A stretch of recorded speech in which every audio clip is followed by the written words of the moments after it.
Dans le nord-ouest américain, la pluie ne fait pas que tomber du ciel, elle transpire de partout. Du grunge à Twin Peaks, de Twilight à The Last of Us 2, l'État de Washington inspire depuis des décennies des œuvres hantées par la solitude, les mystères et la nature omniprésente. Ici, le ciel semble avoir déteint sur la fiction.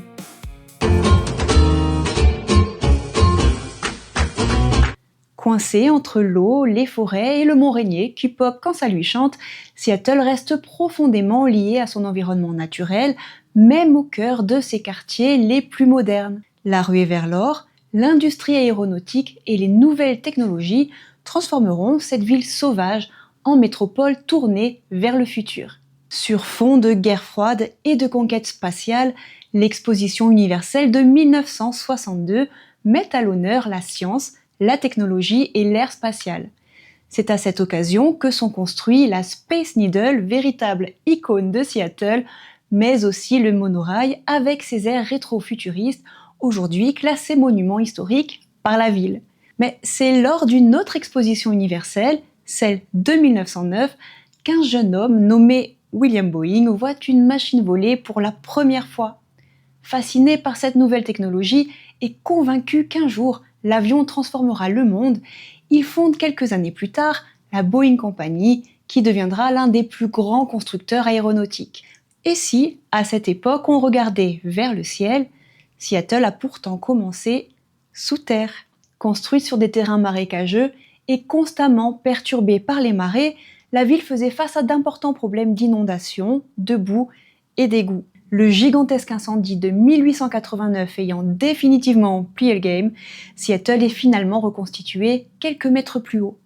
La ville qu'on connaît aujourd'hui n'est donc pas celle d'origine, mais sa version 2.0, construite carrément par-dessus l'ancienne. Aujourd'hui encore, des rues, des vitrines et des passages entiers existent toujours, figés sous la ville moderne, et on peut même les visiter. Une fois remonté à la surface, c'est difficile de rater le Gum Wall, une ruelle entièrement recouverte de chewing-gum usagé. Pour la fraîcheur de vivre, on repassera, c'est même un peu dégoûtant, et pourtant, c'est l'un des endroits les plus photographiés de Seattle, avec sa skyline et le Pike Place Market, immense marché public ouvert depuis 1907, né à l'origine pour permettre aux producteurs locaux de vendre directement leurs produits aux habitants. Reconnaissable grâce à sa célèbre enseigne en néon, c'est un lieu incontournable. Aujourd'hui encore, on y trouve absolument de tout, des fleurs, produits de la mer, librairies, cafés, artisans. Mais attention tout de même à ne pas vous prendre un poisson dans la tête. Ici, les marchands ont la fâcheuse tendance à se balancer les saumons par-dessus les étals. Mais c'est aussi là qu'est né le tout premier Starbucks. À l'origine, le magasin vend du café en grains torréfié et non des frappuccinos XXL ou des matcha latte. Toute son identité reprend un imaginaire maritime évoquant les premiers marchands de café. Son nom vient de Starbuck, le second du navire dans Moby Dick, tandis que son logo, inspiré de gravures scandinaves, représente une sirène à deux queues, plus exactement une mélusine, symbole de la mer, de la tentation et d'un certain pouvoir addictif. Mais ce qui va réellement transformer Starbucks en multinationale, ce n'est pas seulement le café. L'idée ? Créer un endroit où l'on reste qui ne soit ni la maison ni le bureau. La marque appellera ça une third place, autrement dit, un troisième lieu de vie où l'on peut lire, travailler, discuter ou tout simplement regarder la pluie tomber. Et vu la météo locale, honnêtement, le concept avait peu de chances de louper. Et maintenant qu'on est bien réveillé, direction le waterfront. Entre la Grande Roue, l'aquarium et les bateaux qui traversent la baie à longueur de journée, tout ce quartier vit au rythme de l'eau. Ici, on prend le ferry comme on prendrait le métro pour relier les îles ou d'autres villes afin d'éviter de grands détours. Et de l'autre côté, on retrouve la péninsule olympique, connue pour ses immenses forêts humides, son parc national et ses plages sauvages, dont Ruby Beach et la réserve de La Pouche. Et si ce nom vous dit quelque chose, c'est normal. Cette réserve amérindienne, située sur la côte pacifique, est le territoire de la tribu Quileute, bien réelle elle aussi. Popularisée par la saga Twilight dans les années 2000, la région, et notamment la petite ville de Forks, est devenue mondialement connue pour ses vampires à paillettes, ses loups-garous toujours fâchés et ses histoires d'amour sous perfusion de pluie. Avec un soleil en RTT 10 mois par an, Difficile d'imaginer meilleur décor pour ce genre d'histoire. Mais la région ne se résume pas au roman pour ados. Une grande partie est protégée au sein de l'Olympic National Park, classée réserve de biosphère par l'UNESCO. En son cœur se trouve la Orange Forest, l'une des seules forêts tempérées humides au monde. Avec ses arbres gigantesques recouverts de mousse et cette lumière verte presque irréelle, l'endroit ressemble déjà à un décor de fin du monde.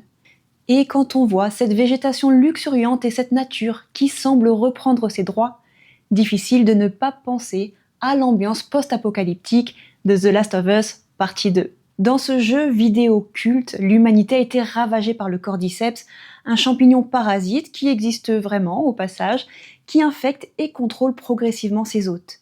Au fil de l'histoire, on finit même par se demander si les véritables monstres sont les infectés ou les humains eux-mêmes. On y suit Ellie, désormais adulte, dans une violente quête de vengeance à travers un Seattle dévasté, pendant qu'Abby, elle, connaît déjà parfaitement les environs pour avoir grandi au sein des Wolves, une faction paramilitaire installée dans les anciens stades et bâtiments de la ville. Le succès du jeu a donné naissance à une adaptation en série, et le plus troublant, c'est qu'en se baladant dans Seattle, on reconnaît réellement une partie des décors. L'aquarium, le front de mer, les rues en pente ou encore plusieurs bâtiments de la ville. Parmi eux, la bibliothèque centrale, véritable vaisseau de verre et d'acier. Derrière son apparence ultra-futuriste, l'intérieur mélange pourtant bois, métal et espace colorés, avec notamment un espace entièrement rouge, totalement improbable. Un peu plus loin, impossible de rater les célèbres sphères d'Amazon. Ces immenses bulles de verre abritent un véritable jardin tropical rempli de milliers de plantes venues du monde entier. Pensé comme un nouvel espace de travail vert, l'ensemble évoque une mini-forêt amazonienne, un clin d'œil assez évident au nom de la marque. Des années avant, Microsoft avait déjà largement contribué à transformer le Nord-Ouest américain en immense pôle technologique. Rien d'étonnant quand on sait que ses fondateurs, Bill Gates et Paul Allen, sont eux-mêmes originaires de Seattle. Mais chaque médaille a son revers, et cette explosion de la tech a aussi profondément transformé la ville. Les loyers et le coût de la vie sont montés en flèche, et certains quartiers de Seattle sont aujourd'hui marqués par d'importants problèmes de précarité et de drogue.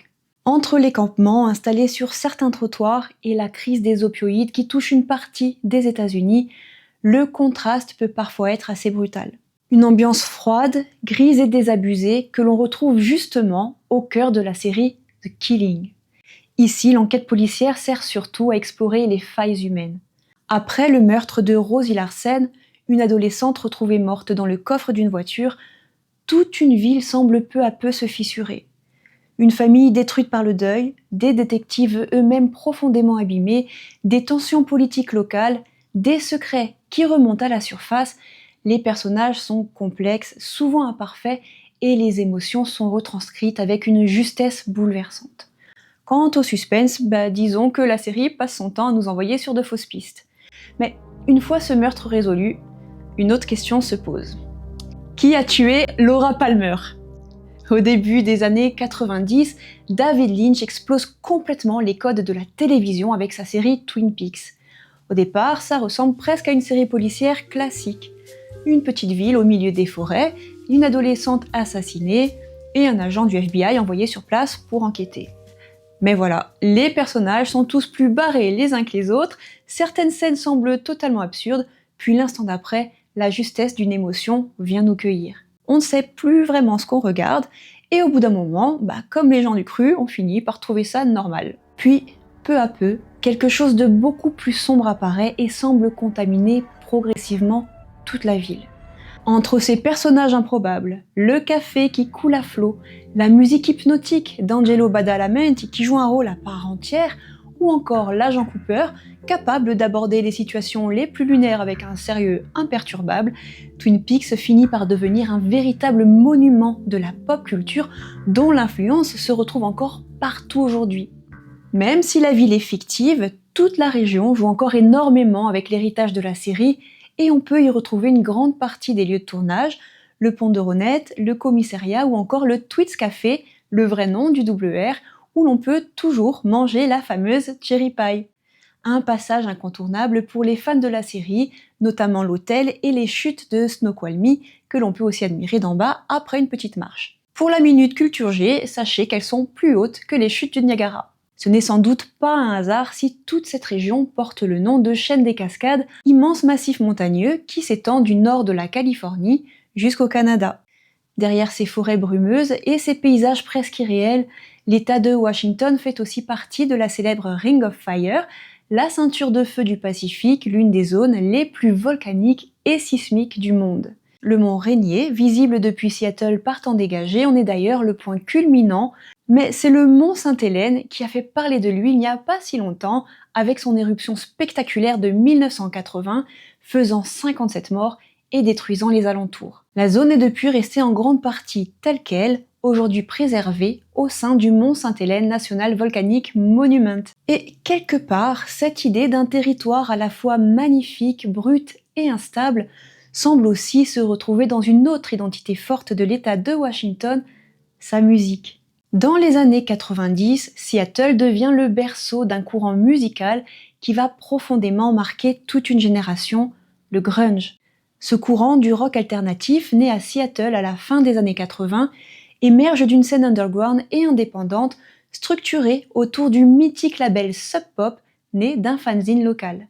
Des groupes comme Green River, considérés comme l'un des précurseurs du mouvement, puis Soundgarden ou Mudhoney participent à son essor.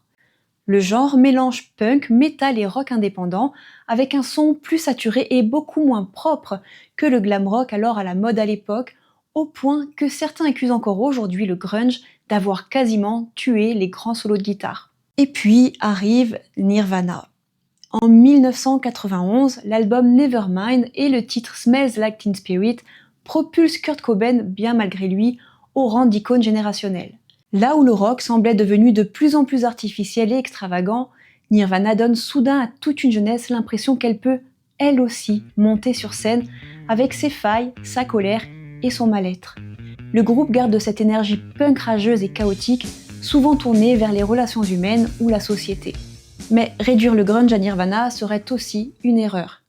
Plus qu'un style musical totalement défini, le grunge c'est surtout une scène où chaque groupe apporte sa propre identité. Alice in Chains tire beaucoup plus vers le métal avec un son lourd, sombre et profondément marqué par l'introspection, l'addiction ou la douleur. Soundgarden mise davantage sur l'expérimentation, les riffs complexes et l'immense travail vocal de Chris Cornell, tandis que Pearl Jam apporte quelque chose de plus émotionnel, plus humain, presque classique rock, porté par le charisme d'Eddie Vedder. Mais derrière son explosion mondiale, les addictions, la pression médiatique et les drames personnels rattrapent peu à peu plusieurs figures du mouvement. L'année 94 marque alors un véritable tournant et donne presque l'impression que toute une époque vient brutalement de s'effondrer avec la mort de Kurt Cobain, qui rejoint à son tour le tristement célèbre Club des 27, comme une autre immense légende locale avant lui, Jimi Hendrix.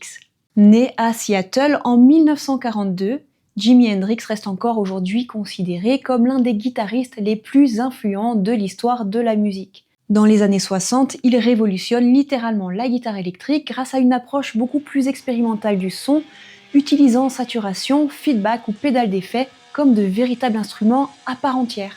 Son passage au festival de Woodstock en 1969, notamment avec son interprétation devenue culte de l'hymne américain, contribue définitivement à en faire une icône mondiale. Mort en 1970 à seulement 27 ans, Hendrix continue pourtant de marquer profondément la culture musicale américaine au point de devenir aujourd'hui l'une des figures centrales du Museum of Pop Culture, le célèbre Mopop de Seattle, financé par Paul Allen, cofondateur de Microsoft, lui-même guitariste et immense admirateur du virtuose.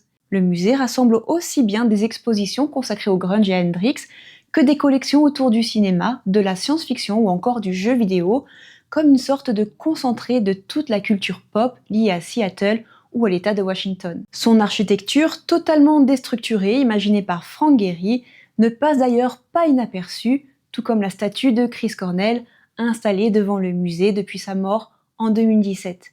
C'est ça l'Evergreen State, la pluie et le café qui inondent les forêts brumeuses et cette étrange capacité à transformer chaque idée un peu folle en véritable phénomène culturel.